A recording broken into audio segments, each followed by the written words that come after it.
Hello everyone, Basic Ollie here. Hope you're all doing well. Welcome back to another video. Today I thought I'd try something a little bit different and not something I've really seen from the sim racers YouTube point of view anyways. And that is, what's it actually like being a full-time sim racing YouTuber as such? How does your life change? How do you go about your daily business? How do you plan ahead? You know, how's your mental health? What your goals are? Etc, etc. So I'm going to break it down to you because this has been my first full month now being a full-time sim racing YouTuber, and I thought it'd be interesting, and I thought you guys would be interested in exactly what it's like doing YouTube full-time when you do sim racing. So first question is essentially, what's it been like? Well, strange, firstly, to quit your job and then put everything on the line, essentially, like just your future in terms of like finances and your mortgage and potentially relationship if this fails. It's a big jump, and it took me over 3 years to decide to actually do it, and so far so good. Essentially the first month as such has been very, very good, but I'm under no illusions that this is going to stay like this forever. I know that I've got some momentum behind me because I have made the announcement and it has been the first month, and I kind of expected the first month to be much better, and then the next month will kind of just fall off a little bit, and then we kind of just gradually have to build that up again. That is what I'm fully expecting, but for a first month, it's been very good. It's been nice never having to set an alarm. I've never set an alarm, like it's always off, but I don't have to worry about that because Knob Dog always wakes me up at like 7 or 8 in the morning anyways. Took a while for my missus to get used to it. She was very jealous at first, the fact that I didn't have to set an alarm, and I'm my own boss kind of thing, and I make and create content when I like, but she quickly got used to it, and she understands now what it's like to have to stream during the day or in the evening, or sometimes just like give you an example, we got access to the Rensport Alpha key yesterday, and it was going to be one of those evenings where we said we'd watch a film or whatever, but as soon as I said the key was released, she was like, go do a stream on it, that's important, go do that. So it's nice to have a supportive partner when it comes to stuff like that, and it would certainly be a lot more difficult if I didn't, but yeah, it's been good, but there's good points. There's the fact I don't have to set my alarm, my own boss kind of thing, and there's bad points. So sometimes you might have to sacrifice evenings that you did have planned off. But if you don't go and do that thing right away, someone's going to beat you to it, and then your views and subscribes and stuff will suffer because of that. So there is a little bit of that. Life. I've got one of my another questions here is, how has your life changed? Well, now that I don't have to work, well, I am working, but it's not your normal 9 to 5 job. I feel a lot more relaxed, but at the same time anxious. It's a strange thing. I assume if you have a business yourself, you'll probably know what I'm about to say here. But like, the first month has been very good, so I feel a lot more relaxed. But I'm always anxious now of what the next month will bring. Like, I'm constantly looking at my YouTube analytics, and it's probably not the best thing in the world to be looking at. But the YouTube analytics is basically how I'm getting paid and how the channel looks. So that, for me, is my bread and butter. So I'm constantly having a look at it. I've even got it on my screen to the right of me right now.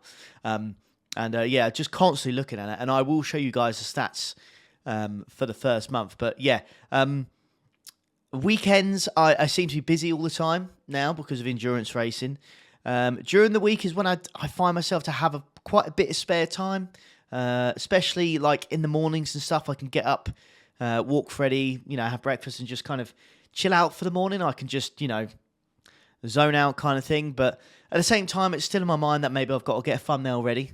What races are up? What can I do? Am I good at this combo? Am I bad at that combo?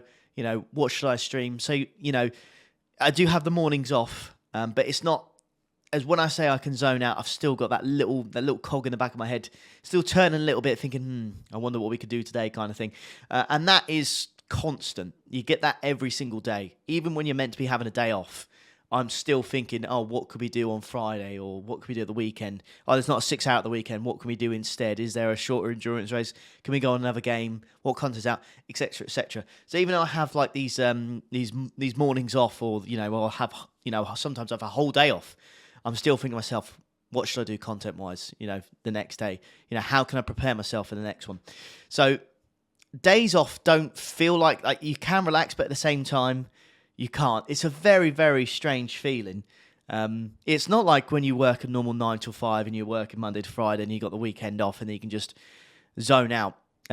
Because the channel is basically my sole income and how I pay my mortgage, it's a completely different way of looking at things. So you can never really, truly switch off. Obviously, there are massive benefits to, doing this as my job. It's fantastic. It's brilliant. I get to play racing games and make content on it just all day, every day, if I want to. And that actually, and I get money for that, which is surreal, but it does work. And it's absolutely fantastic. So yeah, my family can't still quite believe it. My mum absolutely loves it. But yeah, it's all these little things, they all add up.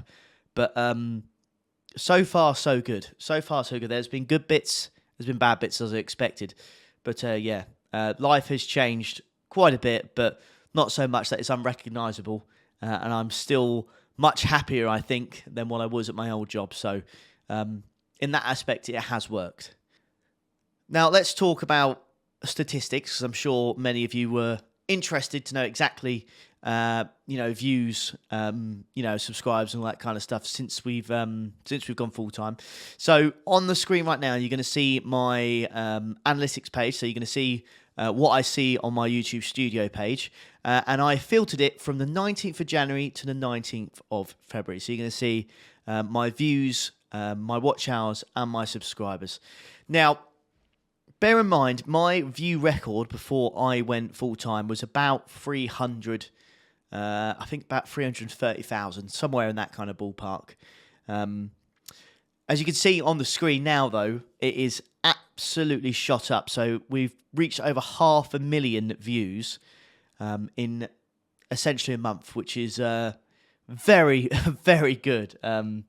More than I expected. I was hoping to kind of just beat my previous record of when kind of COVID just kind of kicked in. And then lots of people watching YouTube at home. But we've seemed to have absolutely smashed that. Now, I'm not stupid. I know a lot of that. I say a lot of that. I'd say about 40 to 50,000 of those views have come from the Daytona 24-hour, which we just managed to be in the same split as Jimmy. And I do genuinely believe that's helped out a lot. That really, really helped out a lot. Helped out with subscribers as well, because we gained a lot of subscribers that weekend. And we gained a lot of membership as well. So membership's something that I'll have to show you guys as well. Watch hours, 120,000. I don't look too much into the watch hours. Being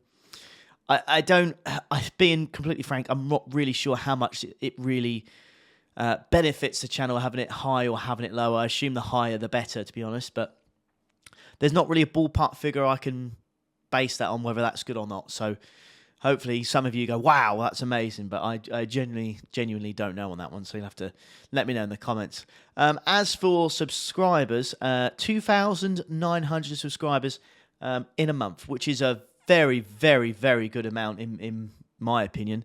Again, channel breaking, I've not had that before. I've never had that many subscribers in the space of a month. And again, I expect that to go down.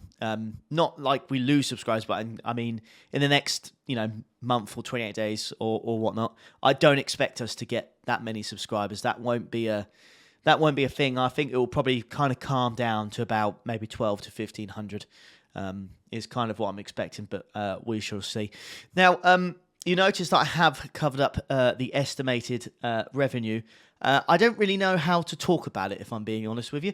So I don't want to give you the exact figures, because I don't know if that's something I should be doing or not. Yeah, I don't know why. It's just I feel like telling you guys exactly how much I've earned. And then, I don't know, I feel like there might be some troll questions going, well, why don't you do this? Why don't you do that? Why aren't you spending your money on this? So I'll give you an idea.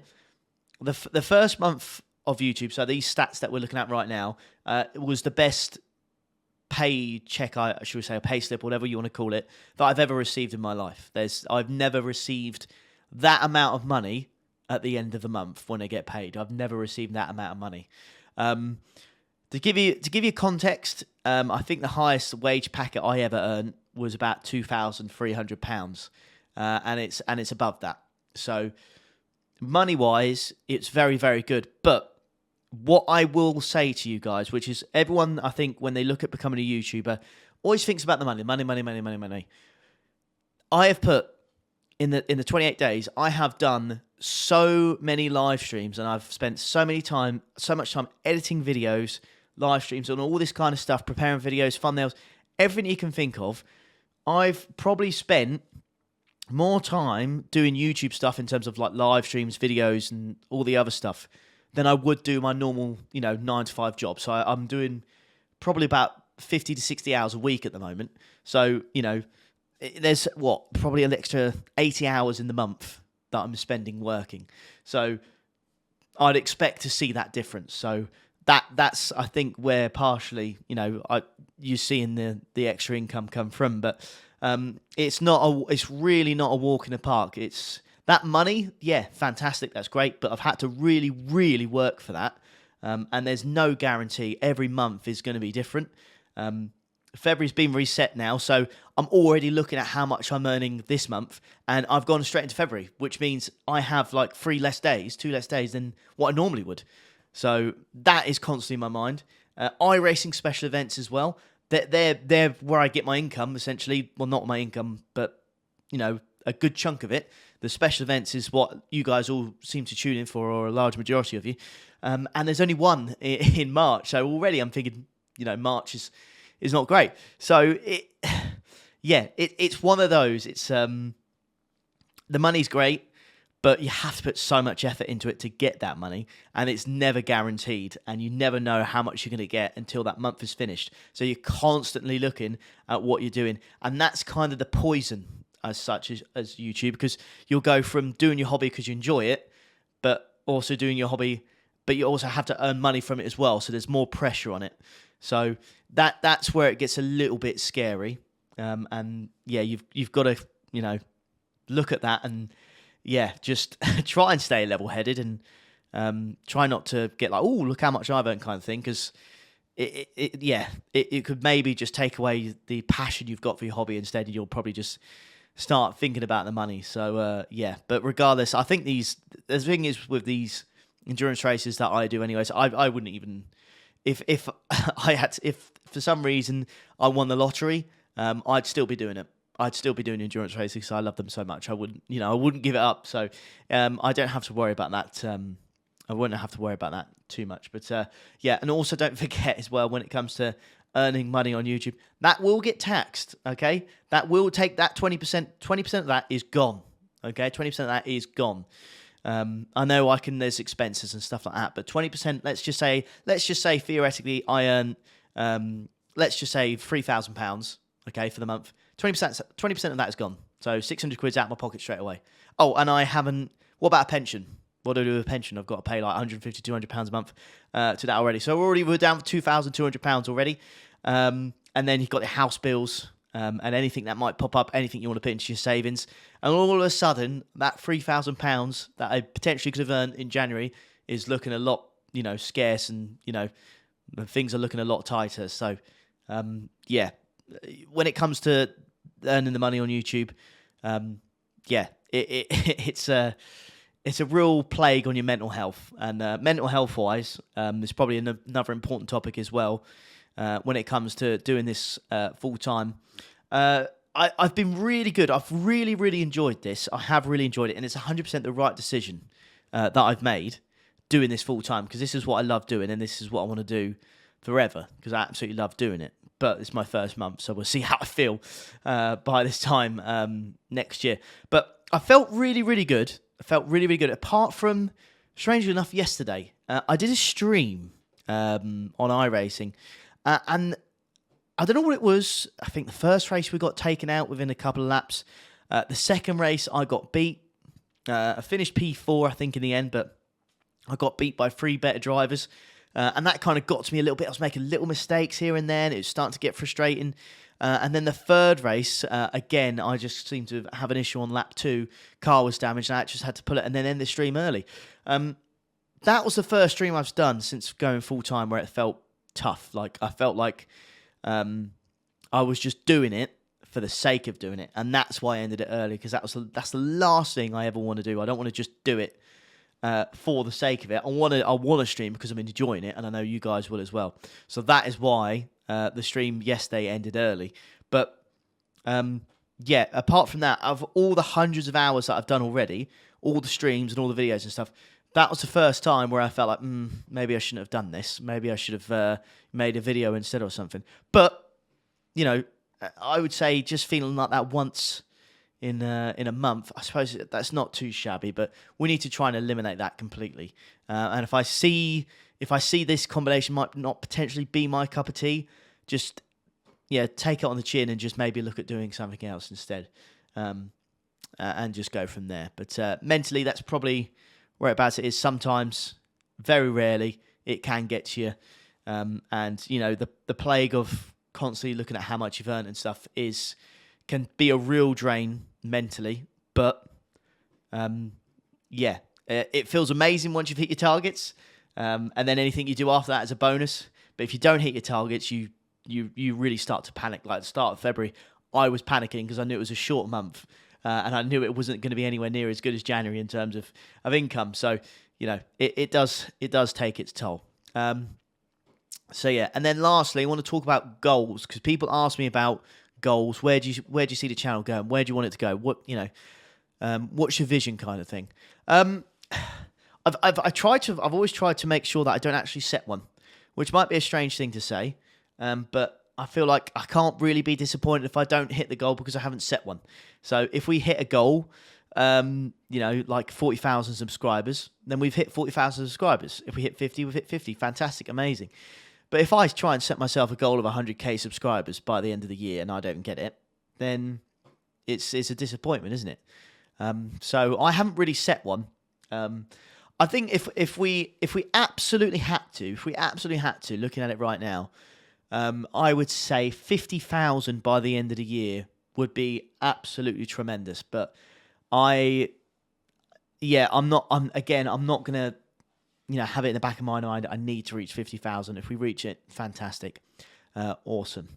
Yeah, guys, that's it. I wanted to do a little bit of a different video because I wanted to talk about it because I don't think many people do. Yeah, I thought it'd be really interesting for some of you to see what it's like doing it full time. If you've got any questions for me, please let me know in the comments down below.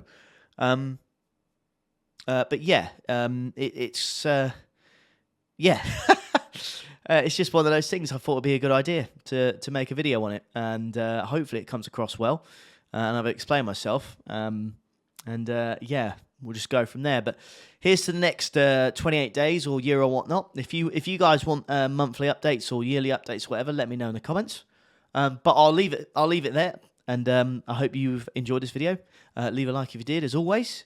Leave a comment if you've got any questions, and maybe subscribe to the channel as well. But I'll leave you boys and girls to it. Take care. Have an awesome day. Ta-da.